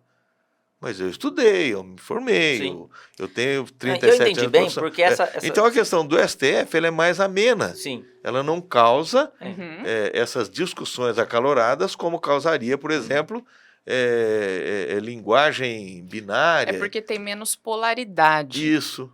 Percebo dessa forma. Então, quer ver? Você vê uma questão local? Quer ver? Eu vou te falar uma questão local. Que lá no Congresso eu vou poder lidar com isso aí com tranquilidade. Todo mundo vai me ajudar. Existe uma lenda, e esse assunto tem que ser bem calmo, bem tranquilo, para não gerar uma falsa interpretação. Existe uma lenda, eu vou falar mais de Arapongas, ok? Eu moro lá, convivo lá. Então, lá em Arapongas, é uma lenda, já de 30, 40 anos, sei lá, de 30 anos, de 20 anos, né? Que o índice de câncer de Arapongas, morrem mais pessoas de câncer em Arapongas por causa da água. E, segundo essa lenda, a nossa água estaria contaminada por produtos químicos. Ok? Então tem essa lenda. O que um deputado pode fazer? Existem na Câmara várias comissões. Eu posso entrar com um requerimento. E aí isso possibilita que eu tenha um apoio técnico responsável. Esses técnicos vêm aqui na região. Bom, onde é feita a purificação da água?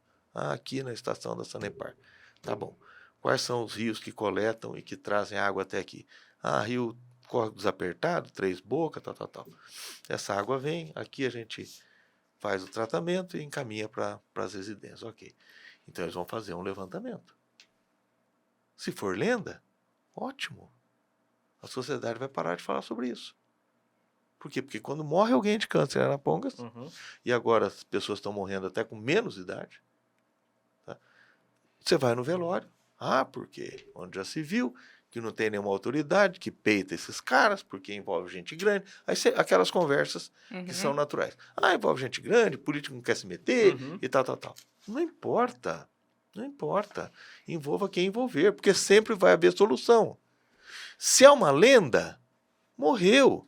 Olha, temos aqui todos os laudos, toda a documentação. Os técnicos vieram, fizeram a coleta, fizeram audiências públicas, fizeram captação, perfuraram poços. É uma lenda. Encerra o assunto. Encerra o assunto. no velório, faleceu de câncer. Tá? Se não for uma lenda. Tem uma coisa aqui que eu tenho certeza que não é lenda e que dá pra gente abordar. Então, se não for uma lenda, tem que haver soluções. Ninguém quer fechar ninguém quer matar ninguém quer prejudicar ninguém. Opa, mas espera aí. Para tudo tem solução. Ok? Então, eu tô usando esse exemplo. Não, e ficou bem clara qual é a tua consideração sobre isso que a Thaís comentou. Isso. Mas eu estou usando esse exemplo só para colocar o seguinte, que nem todas as matérias, nem todas as discussões, elas têm esse grau de polêmica da campanha, da temporada. Porque na temporada vem mais as questões polêmicas. Você tem que ser mais objetivo com suas linhas, então né? aí todo mundo... Até porque um deputado federal, um nome já disse, você tem que ajudar a cuidar da federação. Isso. Obviamente que você é um deputado federal pelo Paraná, cada estado tem os seus eleitos. Mas essa né? situação que nós fizemos em Arapongas também tem em Mauá. Pois é, isso que eu tô dizendo. Então, dentro do Paraná, não é uma situação... Existe com certeza no Brasil inteiro situações até semelhantes. Existem situações semelhantes no Paraná. Existem situações muito pontuais que são, por exemplo, de Arapongas. Hoje o Calixto, né, registrado como um candidato a deputado federal de Arapongas, uma base e tudo mais. Então, em que momento consegue diferir? Assim, esse é um assunto que eu vou ajudar a cuidar a nível nacional. Por exemplo, sendo eleito, muito provável participe da bancada evangélica. Certo. Até pela tua, pela tua congregação. Tem situação muito específica, e essa aqui eu quero ajudar a descobrir qual é a situação do problema, do boato, do mito que tem de Arapongas. Mas o cara lá do Amapá, o que eu tenho a ver com a água de Arapongas? Eu sei, mas ele não, tipo assim, ele não... Pra que ele vai se envolver? Exatamente, acho que eu estou colocando isso até para que todo mundo, ao entender qual que é a função de um deputado, em que momento que ele tem que colocar o chapéu de congressista federal, local, em que momento ele tem que colocar o chapéu de araponguense. De araponguense, local. Né? E agora, na campanha eleitoral, 40 dias, 45 dias... tem que definir quais são as linhas, como o Thaís comentou. Então, os apelos com relação a respeito à liberdade de opinião, expressão, né, o respeito, inclusive, às escolhas religiosas que dão os direcionamentos para a formação humana. Então, essa é a linha que o Calixto está utilizando para se apresentar e para que faça sentido para alguém escolhê-lo como seu representante. Como candidato. Perfeito. Vamos falar de uma coisa que não é lenda.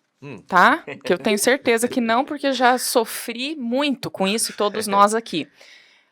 O que o paranaense espera depois de outubro com relação às praças de pedágio? Complicado, né? Porque o Calixto, vem a coerência. Porque o Calixto, sendo deputado, então, mas tem o dever de ofício isso. de discutir. Aí vem a questão da coerência. Se você entrar no meu Facebook, lá atrás, uma vez mas eu gosto de contar uma historinha, cara. Aliás, briga comigo. É só taiar. É só taiar a história. Vai taiando. Depois corta. Eu tô no gabinete do Valdir Pugliese. Me chamou lá para algum assunto. Era advogado, tinha algum assunto lá, me chamou lá. Tô lá. Aí entra um rapaz. Tá? Me lembro como se fosse hoje. Entra um rapaz. Aí o Valdir falou assim, peraí, Calixto, peraí. Rapidinho. Ele só quer... O pessoal do gabinete falou que ele tá precisando de um favor meu, de alguma ajuda aí.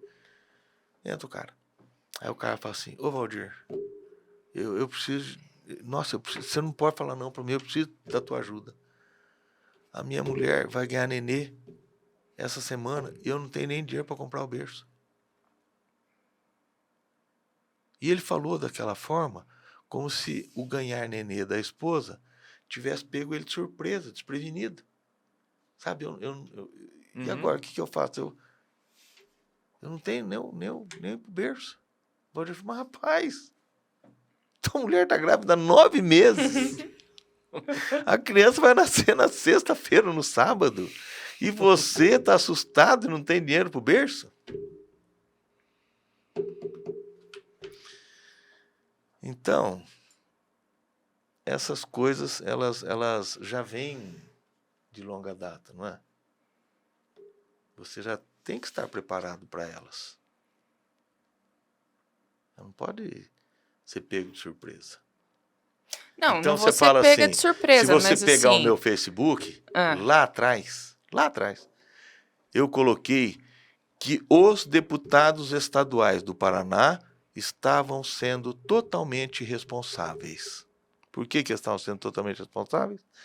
Porque o contrato tinha prazo para terminar. Sim. Ele tinha um prazo. Uhum. Olha, em novembro, não vou lembrar agora. Novembro de 21. Novembro de 21, ele termina. Isso. Então, ou seja, 24 anos depois, né? Isso. essa mulher grávida, É. né? O filho ia nascer, ou sei lá o quê, né? Parafraseando o exemplo, mas já tinha um momento Uhum. definido. Em novembro de 21 termina. Mas demora um ano para fazer uma licitação para o pedágio. Ora, se demora um ano para fazer a licitação do pedágio, em 2020 eu teria que ter começado o processo licitatório. Não tem como. Então, quando você joga essa questão, que é extremamente polêmica, para frente, você deixa a todos atônitos. Claro. Tá? Só que aí, no meu caso especificamente, tem um porém. Hum. Eu vou ter um envolvimento meramente político nessa questão. É por conta da esfera que você vai da estar. esfera que eu vou estar. Mas eu entendo que não agiram bem os deputados ao deixarem para esse mandato essa decisão. Por que você está falando de deputados, Calixto? Não é o governador? Não. Não. Aí volta naquela história do Bolsonaro do Congresso. Uhum. O governador pode fazer o contrato que ele quiser, pode mandar o projeto que ele quiser. Os deputados vão ler, vão ver o que eles querem mudar, o que eles querem alterar, vão devolver para o governador. Se o governador vetar, sabe o que eles fazem? Derruba o veto. Apesar que o caso dos contratos tem uma relação com o governo federal, porque é o Assim, Ministério da Infraestrutura mas que já passou... foi delegado, né? já foi delegado, então. Porque a partir do momento que foi federalizada Mas foi as delegado. estradas. O Estado do Paraná é que vai definir. Sim. Ele vai... Não, e a gente comenta isso, colocamos na pauta aqui, porque nós sabemos que esse é um assunto que incomoda. Uhum. Não, Qualquer pessoa? Eu penso que os políticos do Paraná agiram mal. Uhum. Eventualmente, no futuro, a gente até fique feliz. Poxa, tinha aquela... Né, nossa, tá todo mundo assustado e tal. Mas a experiência, a história, normalmente ela não nos mostra isso. Né? Exato. Ela não nos mostra isso. Então, se você colocasse para mim, eu diria para você assim, se eu tivesse o poder de colocar um projeto de lei ser aprovado na Câmara, eu diria que questões nevrálgicas deveriam ser decididas até agosto do ano eleitoral. Porque a gente está com que é essa quando o questão. eleitor manda, já notou? Sim, sim. É. Até porque daqui pra frente qualquer É. coisa tem que ser tratado com muito dedo. Uhum. Em agosto e setembro, o eleitor fala assim, ô deputado, vem aqui, atravessa a rua aqui, quero cumprimentar você. Agosto, setembro. Depois de outubro, Esquece. Você fez uma referência ao seu Facebook, você disse entrar no meu Facebook e tal, então a gente traz aí as redes sociais e as mídias sociais, elas têm um papel extremamente forte. né? Uhum. E junto com elas vem algo que a gente assiste todos os dias, que são as notícias falsas, as fake news. Já foi vítima de fake news? Já. Eu tô com um processo lá que eu não sei, cara, de onde apareceu aquilo. E tem lá a minha publicação. Como se eu tivesse feito aquela publicação. Isso virou uma ação? Tá respondendo? Não virou porque o promotor não aceitou. Ele achou que aquilo era Uhum. tipo assim... Tecnicamente ali, acho que eles já viram que... Que era alguma coisa não estava... Uhum. Mas isso é... Mas considera gravidade? eu considero, e se eu puder votar no Congresso Nacional em relação a fake news, eu penso que tem que haver até um encrudecimento em relação a essas penalidades. Você lembra do Alceni Guerra? Prefeito de Pato Branco? Collor, quando ele foi ministro da Saúde? Que era aqui do Paraná. Que era aqui do Paraná. Uhum. O Alceni Guerra, ele comprou guarda-chuvas e bicicletas na loja do Pedro. Bom, loja do Pedro? Não parece uma lojinha? Uhum. E foi processado por isso, perdeu o ministério por isso. Arrebentaram com o cara. Depois eu fui em Curitiba, cara, a loja do Pedro era uma van. Era uma coisa... Era a loja do Luciano. É. Né? Era como se fosse comprou na loja do Na loja do Luciano. Luciano. Então, o que fizeram para derrubar o ministro? Uma fake news. E derrubou o ministro. Não estou nem defendendo ele, estou entrando no mérito. Sim. Mas ele caiu pela notícia. Sim. Um jornalista foi lá e falou, loja do Pedro. Mas ele não falou, loja do Pedro, 3.000 metros de área, estacionamento, ou seja, era um monstro de uma loja, não sei se tem ainda em Curitiba, mas era uma loja, tinha 3, 4 filiais e tal, uma loja. É uma fake news. Sabe? E eu estou me reportando ao Cine Guerra, porque o Cine Guerra, o que derrubou ele foi microfone.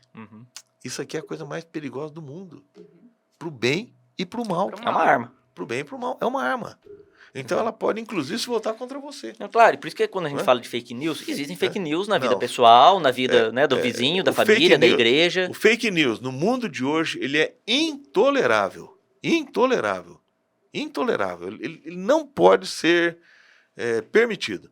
Só que você precisa inovar. Você precisa fazer uma legislação? Não, você pode encrudecer. Você pode endurecer. Mas já existe a legislação. Claro.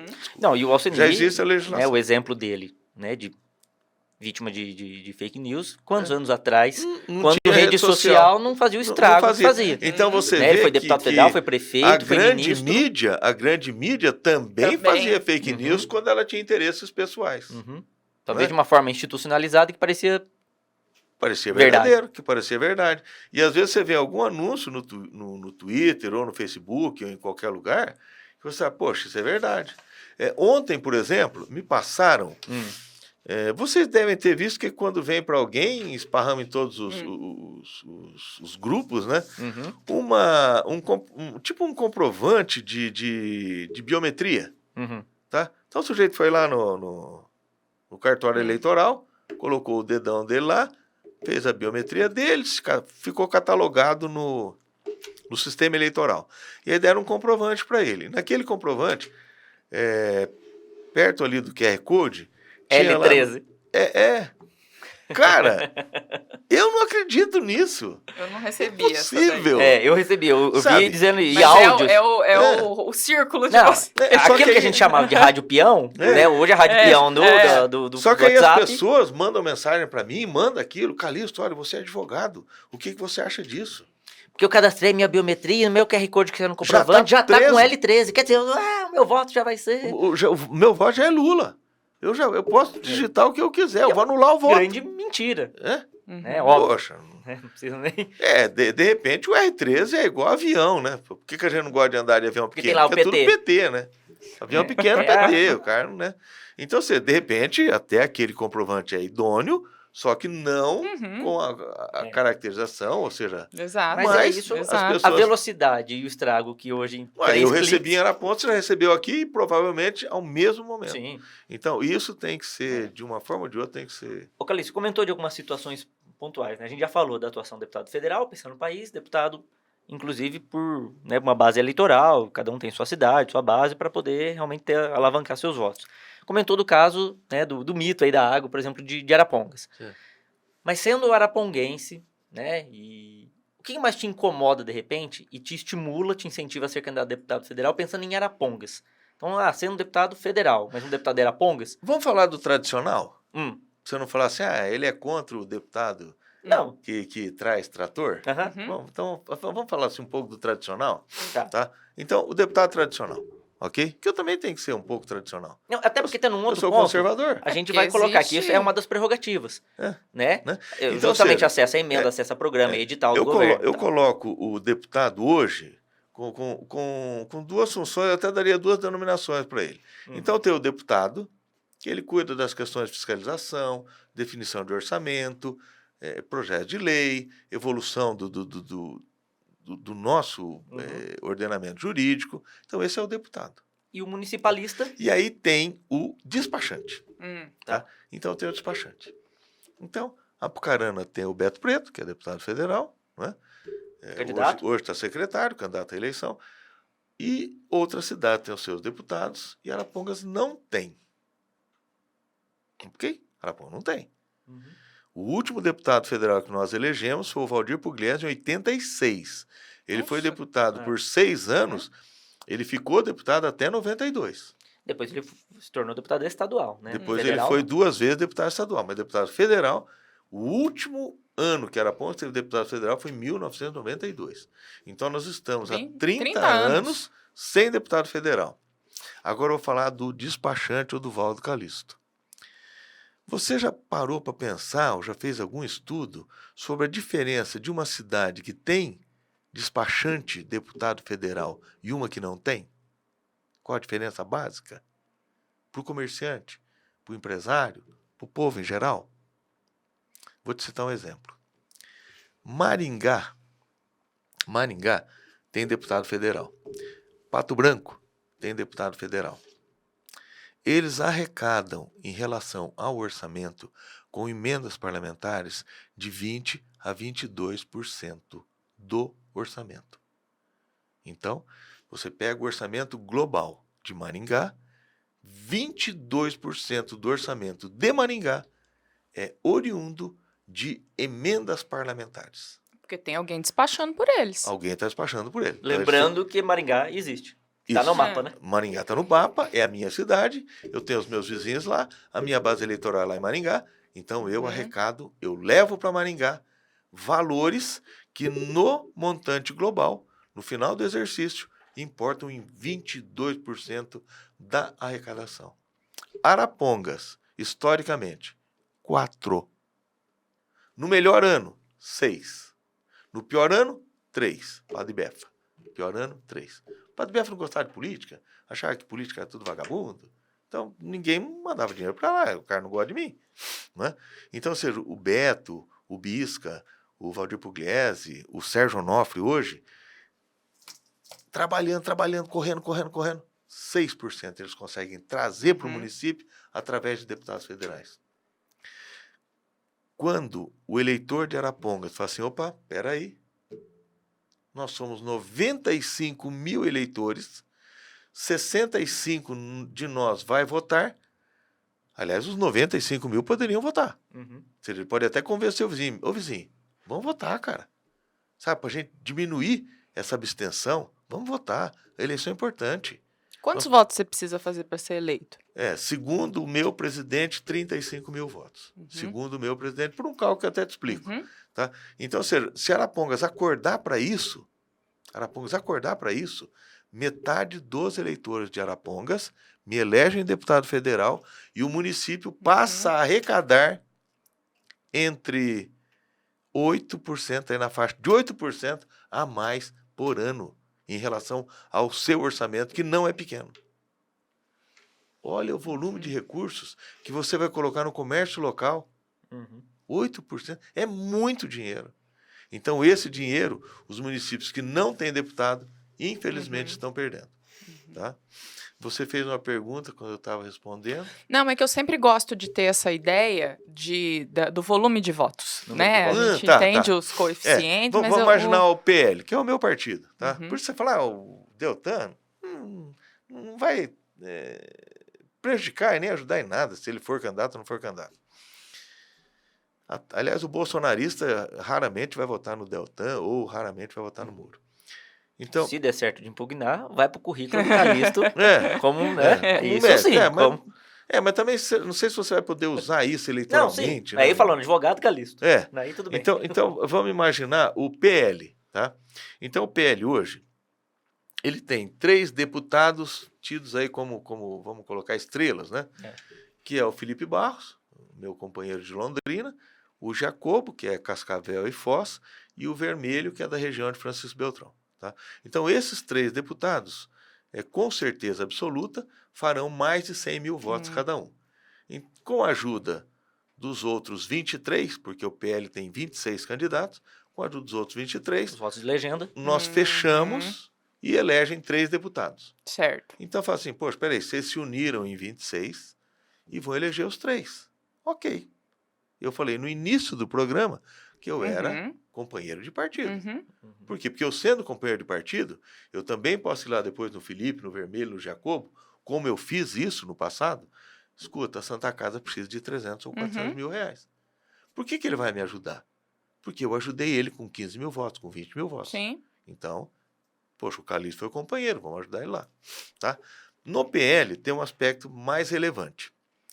Se as expectativas forem se cumprirem, tá? Isso dentro de uma situação baixa, tá? Não exagerando, minimizando os números. O PL deve fazer, por ser o partido do presidente da República, no mínimo 4 deputados federais. Bom, então eu tenho 3 que faz mais de 100 mil, e aí acontece uma outra situação. Eu tenho 8 que fazem entre 10 e 20 mil. Tá? Então, Uhum. segundo a direção do partido, 3 mais de 100 e 8 são na faixa de 10 a 20. Certo. 10 a 20. Então, eu fiquei com 11. Os outros 15, na faixa de 5 mil, 6 mil, uhum, 7 mil, uhum. 500, 400. Que contribui com a legenda. E contribui com a Uhum. legenda também. Claro. Tá? Bom, nesses 8 em que eu estou, ou seja, o meu grupo de 8, Uhum. que está de 10 a 20, eu tenho que o quê? Sair do limbo. Saído. Uhum. Eu tenho que sair da mesmice, né? Sim. Eu tenho que sair desse 10 a 20. Uhum. Por que eu digo? Tem Se que eu fizer descolar. 30.001, eu vou estar bem longe Uhum. dessa margem onde todo mundo vai estar. Para Uhum. isso, sebo na canela. Sebo na canela e o araponguense, principalmente o exato. araponguense, ele tem que se convencer que é possível, Uhum. ele tem que se convencer que é bom. E ele tem que entender uma coisa, que faz tempo que eu tento colocar para as pessoas, talvez eu esteja errando a linguagem, né? Aí talvez precise da Thaís, do Moisés, do publicitário, alterar o sei lá quem, para melhorar a linguagem. Quando você vai... por que você vai votar num determinado deputado? Tá? Você vai acabar votando em mim, mas vamos supor que você se comprometeu aí com algum deputado federal e depois desse programa você fala assim, puxa vida, eu vou abandonar essas ideias antigas aí, vou fazer algo diferente e vou votar no Calixto, esposo da minha amiga Leslie. Por que você votaria em mim? Por acaso não é pela confiança? O que te movimenta a votar? Bom, eu confio no Felipe Barros, eu vou votar no Felipe Barros. Entre confio votar nele. em alguém que eu só conheço de ouvir falar e alguém que eu confio. Então, mas efetivamente... mesmo quando você vota em alguém, você confia Uhum. que essa pessoa vai fazer alguma coisa. Você está Ou você chancelando, tem- né? Você está assinando um cheque Mas em branco. envolve confiança. Claro. Sim. Ou você tem um interesse pessoal, que não é o nosso caso. Não, mas Você eu tem concordo interesse com a pessoal. confiança. Ou você tem um interesse coletivo, mas você confia naquela pessoa. Uhum. Ah, tá bom, né, Thaís? Tá bom. Eu advogo há 37 anos em Arapongas. Eu já advoguei para prefeitos. José Bisca, Valdir Pugliese, Beto Pugliese, Sérgio Onofre e Toninho Graçano. 5 ex-prefeitos e o atual. Vereadores, 30. Vice-prefeito, Jair Milani, Lerte Araújo, entre outros. Indústrias, fui advogado do CIMA por N anos. Advoguei para Simbal 22 anos. Advoguei para Nortox 15 anos. Eu tenho que provar para o meu eleitor de Arapongas que eu sou de confiança? Aí você vai falar, mas peraí, você está falando de grandes empresas. Eu estou falando de grandes pessoas, Colombino Graçano, Toninho Graçano, Valdir Pugliese, que são formadores de opinião. Que a pessoa do bairro votou nele porque confia nele. E quando a pessoa do bairro votou no Valdir porque confiava no Valdir, o Valdir precisou de um serviço jurídico e confiou a mim, porque ele confiava em mim. E se você falar, tá, mas em relação ao povão, nós fazemos advocacia de empregado no escritório há 30 anos. Se você for na minha recepção, você vai ficar assustado ou você vai ficar feliz. Espero que você fique feliz. É um escritório que atende fortemente a área empresarial. Hoje, o maior cliente do escritório é a JBS, que é o maior produtor de proteína animal do mundo, talvez o maior grupo econômico do Brasil. Nós advogamos para eles aqui no Paraná. Só que se você for na minha recepção, você vai ver pessoas. Uma questão de divórcio, outra que comprou um produto na loja, outra que quer uma reclamatória trabalhista contra alguém. Pessoas. Eu digo para você, sem medo de errar, eu devo ter hoje mais de 5 mil pessoas que moram em conjuntos habitacionais, que moram nos bairros de Arapongas, clientes do escritório. Mas daí não é a mudança de discurso. Você perguntou, então, né? Estamos aqui. Eu preciso. Eu vou. É para isso, né? Eu vou tentar sugar alguma coisa aqui também. Aí eles confiam no advogado, mas não necessariamente no político. Então existe aí uma mudança de chapéu, que ela, por mais que toda a carreira jurídica tenha um peso e uma relevância extrema, No momento em que você vai conversar com essas pessoas, tem que sair um pouco o chapéu do advogado e entrar mais o chapéu do político. Pegar o chapéu do Zé Eduardo. Eduardo, né? Sabe? Então, Fazer um filme andando com a bicicletinha. Eu acho que colocar o essa chapéuzão.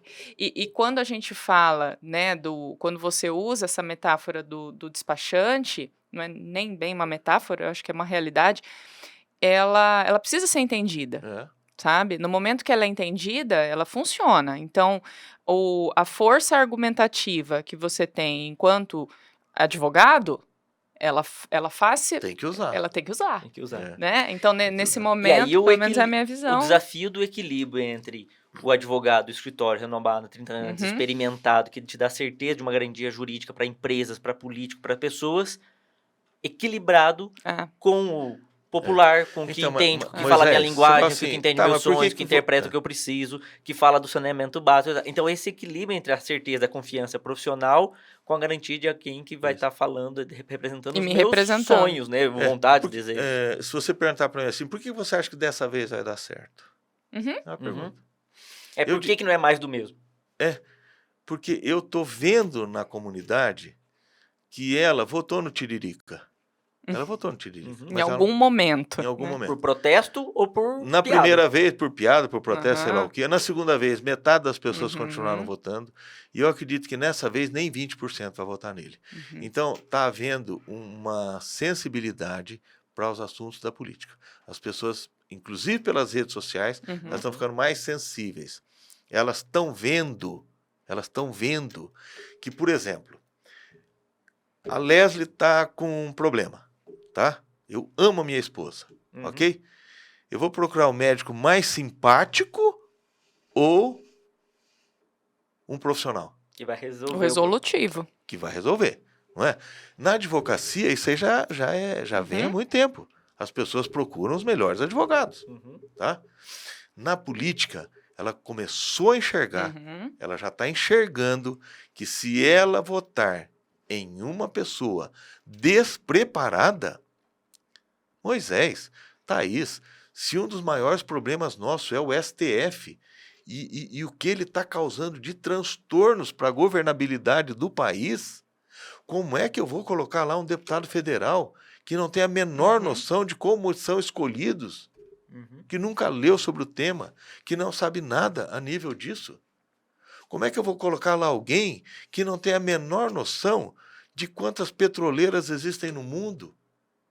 Se privatizar ou estatizar, ou seja, a pessoa nunca leu sobre isso, ela nunca se informou sobre isso. E até as definições desses temas. Então, como é que eu vou votar nessa pessoa? Sim. Então, aí é aquele jargão que eu te falo antigamente. Ou seja, não basta que o seu candidato tenha trazido uma pá carregadeira, uma reta escavadeira para a sua cidade. Menos populismo, menos heroísmo e mais coerência. Mais coerência e competência. Poxa, eu não posso, eu não posso, entre os advogados de Arapongas, porque o Joaquinzinho é o mais risonho, é o mais bacana, joga sinuca com todo mundo, o cara é popularzão, ele bate bem na bola, eu vou votar nele para deputado federal. Não, às vezes é melhor votar no casca grossa mesmo. Mas que quando eu preciso, que quando é a minha casa que está em jogo, quando a minha empresa pode quebrar, ou quando eu fui injustiçado no meu trabalho, aonde você vai? No casca grossa. Não, vai lá no Calixto. Não, vai lá no Calixto que ele resolve para você. Então, faça isso. Bom, fazendo isso então que a gente encaminha para o nosso encerramento falando com o seu... Agora é o momento total biscoito que a gente fala na internet. O momento é meu? Agora o momento é só teu com seus eleitores, com aquele público. Calixto candidato. Posso contar uma historinha? Aqui o entrevistado é o candidato. Fale com seus eleitores para contar aí uma história e convencê-los. A Thaís me conheceu agora, o Moisés me conhece há algum tempo e você que está me assistindo me conhece há muito tempo. Muito tempo. Eu tenho 65 anos de Arapongas. Ok? Mas eu não nasci advogado, eu não nasci com 2 carros, eu não nasci com uma casa, eu não nasci com nada do que eu tenho hoje. Eu nasci em uma fazenda chamada Santa Lúcia, no município de Arapongas. meu pai era retireiro e a minha mãe professora primária. Quando eu fui para a escola, no segundo ano do grupo, eu tinha 8 anos, a minha professora chamava Marlene Chaves. E a minha professora chegou para minha mãe e falou assim: Laís, o seu filho, ele senta lá atrás, porque eu era mais alto. Então os mais altos sentavam mais atrás, os pequenos mais na frente. Eu estou tendo que passar o seu filho para frente porque ele não está acompanhando.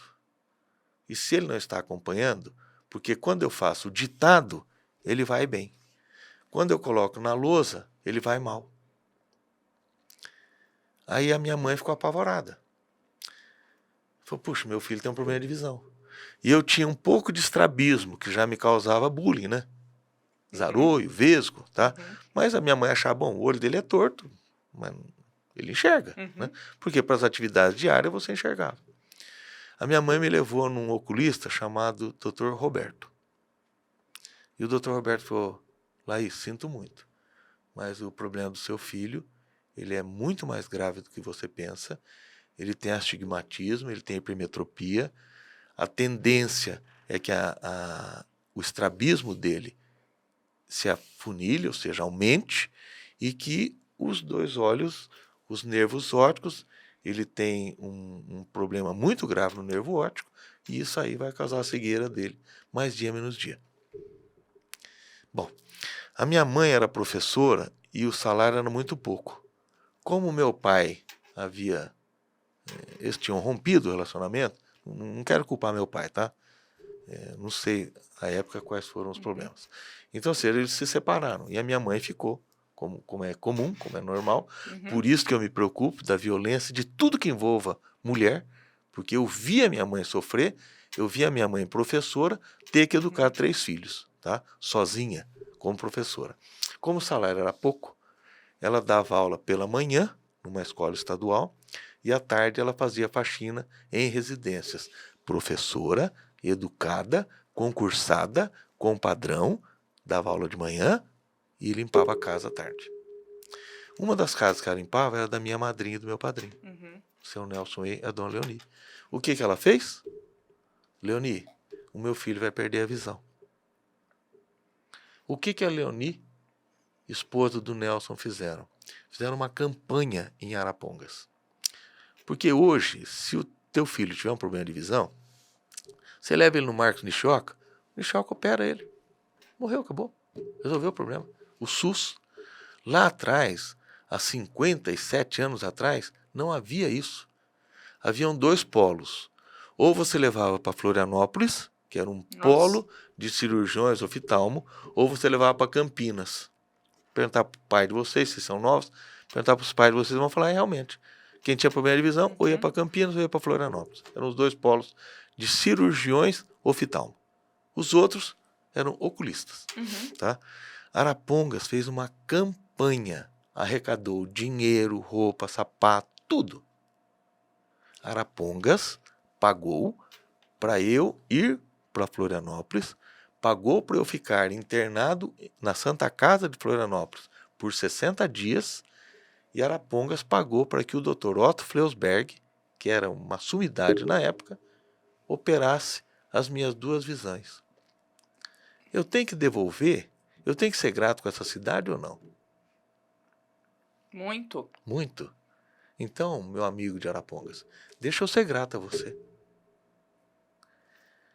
E o detalhe, em nenhum momento, quando eu pretendia um cargo público, ou ocupei cargos públicos, fui vereador um período e fui procurador do município de Arapongas por 4 anos. Eu não me envergonho de nenhum real que eu ganhei, ou que eu recebi do poder público. Ok? Nunca tive problema de diária, de nada disso. Então não me envergonho disso. E o querer ser político, o querer ser deputado federal, porque aos meus olhos o que nos diferencia dos animais é a política. Então, eu, animal, político, sou um homem. Eu, animal sem política, sou só um animal. Então, é pela política, é na política, é que eu vou poder, de forma muito mais eficiente, agradecer a Arapongas. E parece que eu tenho dificuldade para convencer as pessoas disso, sabe? Então, eu falo assim, puxa vida, se eu falar assim, Arapong, você me deu isso, me deu aquilo, eu tenho medo das pessoas falarem assim, ele está se gabando aí do que ele tem, do escritório que ele tem. Não é nada disso. Eu estou feliz com você. Eu quero te agradecer. Eu quero te devolver. Mas então me devolve seu patrimônio. Seria pouco, seria pequeno. Se eu estou te falando que, como deputado federal, eu posso trazer para você, a cada ano, 8% a mais do orçamento, em um ano é mais do que eu tenho. Então você vai ganhar 3 vezes mais do que eu tenho. Só de eu interferir no orçamento do município. Se eu posso colocar para você que eu vou estar muito mais preocupado com a violência contra as mulheres, porque minha mãe era mulher. Aliás, todas as nossas mães são mulheres, né? Não existe leite paterno, é leite materno. Então, deixa eu te agradecer, cara. Deixa eu ser grato com você. Você vai ter um advogado de graça em Brasília. O empresário de Arapongas, e eu talvez seja o único deputado federal, ou o único candidato a deputado federal, que conhece efetivamente os problemas da indústria imobiliária de Arapongas. Duval, mas você não está sendo soberbo? Claro que não. Eu advoguei 22 anos. Eu advoguei 22 anos para Simbal. Implica dizer que eu advoguei 22 anos para uma das pessoas mais conceituadas do mundo moveleiro do Brasil, que se chamava Adriano Romera. O Adriano Romera era respeitado no Brasil inteiro. E ele confiou em mim por 22 anos. O seu Osmar Amaral, Moisés, quem teve o prazer de conversar com o seu Osmar Amaral, nossa, uma cultura.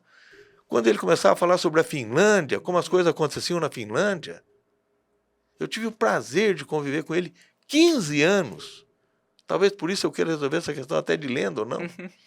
Então, o seu Osmar Amaral é uma pessoa que, nossa, o seu Adriano Romera, as pessoas humildes de Arapongas que vão no meu escritório, que uma delas uma vez falou assim, o que a Thaís acabou de falar agora há pouco, olha, Calixto, nossa, eu adoro você. Se não fosse você, eu nem sei o que teria acontecido, porque você me defendeu, você foi na frente do juiz, você brigou por mim, uma pessoa humilde. Eu falei, então você votou em mim para vereador. Eu falei, não votei porque você não precisa disso. Eu votei no Marquinho, que dá aula lá de violão para as pessoas. Ajudar. Porque o Marquinho precisa, e você não precisa. Como é que eu vou brigar com essa pessoa? Não dá. Não tem como. Tem que dar um abraço nela e falar obrigado. Mas meu amigo, meu eleitor, meu vizinho de Arapongas, meu irmão cristão, 90% dos brasileiros são cristãos, acredita, eu estou querendo te retribuir. Eu não tenho interesse financeiro nenhum. Eu não tenho interesse pessoal nenhum. Calixto, mas você não quer aparecer? Moisés está lá no canto da minha biblioteca.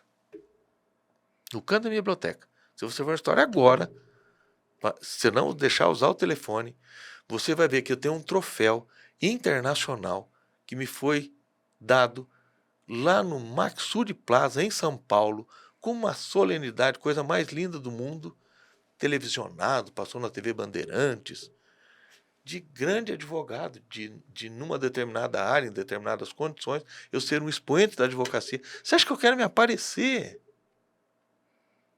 Você acha que eu impugnei o Sérgio Moro, que eu quero me aparecer? Não, porque é verdade. Porque é efetivo, porque é necessário. Porque a coerência pau que bate em Chico, bate em Francisco. É a coerência que você está buscando, Agora, né? você acha que eu quero enganar o meu irmão, o meu amigo de Araponga? Claro que não. Eu te devo. Você nem era nascido, eu já te devia. O teu pai ou o teu avô deu lá R$5, R$10 para que eu pudesse ter a minha visão de volta. Então, em outro lado, por seu turno, como dizem os advogados, de outro vértice, Arapongas é culpada por eu ter uma visão política. Foi ela que me deu a visão. A visão que eu nasci, eu ia perder aos 8, 9 anos. Então, se alguém é dono da minha visão, é o povo de Arapongas. E eu quero ser grato. Muito bem. Tá faladíssimo. Dado o recado.